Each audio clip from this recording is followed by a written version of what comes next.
Brittany, how are you? I am wonderful. I feel like it's been far too long. I'm a little bit worried with both of us being in New York City with the sirens in the background. I don't know how much has happened to you since your new New York City life, but sirens and podcasts don't go great together.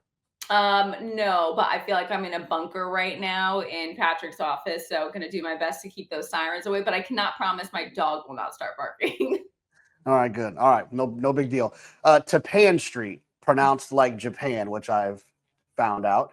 You were there for his Florida Derby win. Talk to us about that experience. It was interesting because Brad Cox was my last interview of the day. So I got him right before the race and he was pacing, I'll be honest, running around trying to find a TV to watch it on. He typically has this one TV downstairs at Gulfstream Park that he always watches the races at.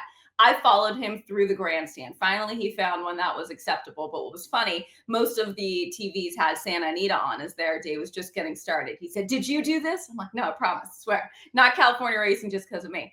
But it was interesting. He said to me, I only get nervous when I really feel like we have a shot. And that was something unique for me hearing from Brad, because I don't think I ever see him nervous. He seems always pretty cool, calm, and collected. But what that said to me is the expectations and also the hopes that they have for Tappan Street. And the horse ran to it.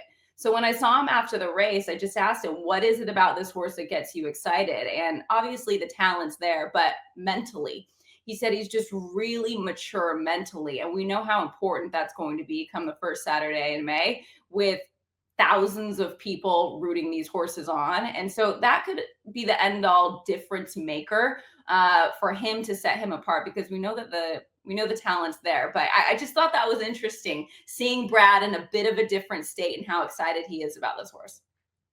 Yeah, it's funny. He's a little bit ignored to a certain extent, right? There's usually a Brad Cox runner that's coming into the Kentucky Derby that's everyone's thinking is the one that can kind of, get him that first actual cross the wire first win. And for whatever reason, he checks all the boxes. I don't know if it's because he's lightly raced. I don't know if it's because he spent most of his career in Florida and he never really, jumped into the New York, Kentucky, California scene or whatever, but he just seems a little bit not underrated, but maybe underappreciated. I'd have to agree, and it's probably because he's lightly raced, like you said. It's a type of horse that they, by design, skipped the Fountain of Youth, ran really good in the Holy Bull, and that's another reason that I think you have to like this horse, because everything's been according to plan, by design, and there's a lot to say about trainer intent, right? This is what they wanted. Even Elliott Walden saying, we're going to give him one shot in the Florida Derby. If he doesn't win or run second and have the points, then he doesn't deserve to go. And that's probably how it should be, right? We can talk about pointsism on another podcast. But that being said, it might be because he's just progressively getting better. He doesn't have a triple-digit buyer to go back to that everybody's talking about. But that might be the perfect approach when you want a horse to peak in the Kentucky Derby, right? And it's not necessarily all that rare anymore to see a horse win in their fourth career start, right? Mage did it. Obviously, before that, it seemed rare. But trainers are just approaching it differently nowadays. Want to let folks know this video brought to you by our friends at TwinSpires.com. The Kentucky Derby Betting Challenge coming up on Derby Day. You can qualify all month long. TwinSpires.com. Navigate over to that tournaments tab. Get involved with horse racing's latest major tournament. Well, I know you're going to get ready for the big NBC show. Any storylines involving Tappan Street that you might want to give the listeners a little sneak peek into?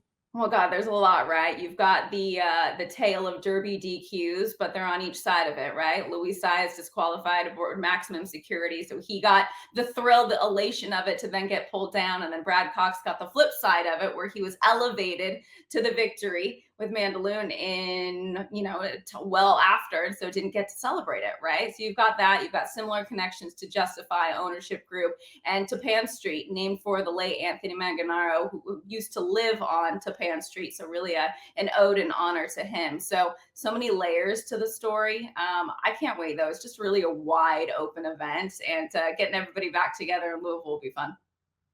The real question is, do you have your Derby and Oaks outfits ready, or are you a last-minute planner when it comes to that? Oh, I was pretty last minute this year because I'm getting married. So you know how that goes. But My Derby hat just arrived thanks to Jane Taylor. Lisa Tan is helping me out with an Oaks hat. So fingers crossed. I do not have Preakness yet, though. So that'll come eventually. Well, Brittany, we look forward to seeing you on all things NBC leading up to and through the Kentucky Oaks and the Kentucky Derby. Thanks for taking the time. Always fun. Thanks, JK.